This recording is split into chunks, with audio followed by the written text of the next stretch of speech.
Power of attorney versus guardianship in Oklahoma. I'm Tulsa attorney James Wirth. That is the topic that we have today. We're doing this because just in the last couple days, we've gotten 3 different calls with people trying to get a power of attorney where really it wasn't something that they could do at that time. They needed to do guardianship. So I want to talk about the differences. So power of attorney a lot of times can be done as part of estate planning. It can be done in such a way that is effective immediately, in which case the person signs those documents, have witnesses, notarized and all that. It gives the third party, they call the attorney in fact, decision or the authority to make decisions on their behalf, handle finances, make medical election decisions. Basically gives them the authority to act on their behalf. However, it does not require anybody to accept that authority. So if you go down to the bank and you're wanting to make changes onto the accounts and you've got a power of attorney, the bank can go ahead and review that, see that it looks legit, and go ahead and accept you as the attorney in fact and follow that protective or the power of attorney and do the elections that you want. However, the law doesn't require them to accept that. Okay, guardianship, on the other hand, it is not done by the individual. It has to be filed with the court and approved by the court. So generally, when we're looking at power of attorney versus guardian, we're looking at elderly people who maybe need help making their decisions, can't handle their own business affairs. So one is handled just by that person executing the documents outside of court. The other one is handled by filing with the court, having a hearing, and the judge makes that determination.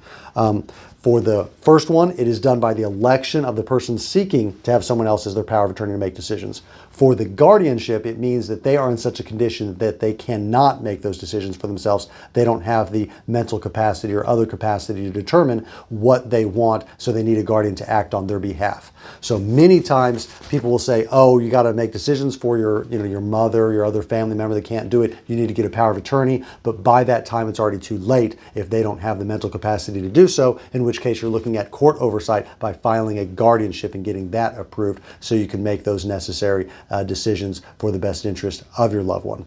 So a lot of it has to do with timing, and that's why power of attorneys are very common for estate planning. When you're planning those things out, then you can have as part of your trust or will, you probably want to have a power of attorney. And in those circumstances, it may not be immediately effective. You can have a springing power of attorney. So it only becomes effective when that person becomes incapacitated, can't make their own decisions, in which case we're going to call that a durable power of attorney because it is effective not only, there's 2 types. You've got your springing and your immediate. So the immediate is effective immediately when you execute the documents. The springing becomes effective when they become incapacitated. Then you also have your durable and your not durable. So if it's not durable, that would mean that if it were effective immediately, it would become ineffective when that person lost capacity.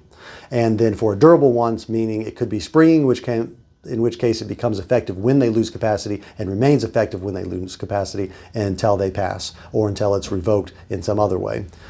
So those are the various types, but long story short, power of attorney, very good thing as part of your estate planning. You have to do it in advance, generally before you need it, or if it's a matter of convenience, you can have it immediately effective based on the person wanting it in place and still having capacity.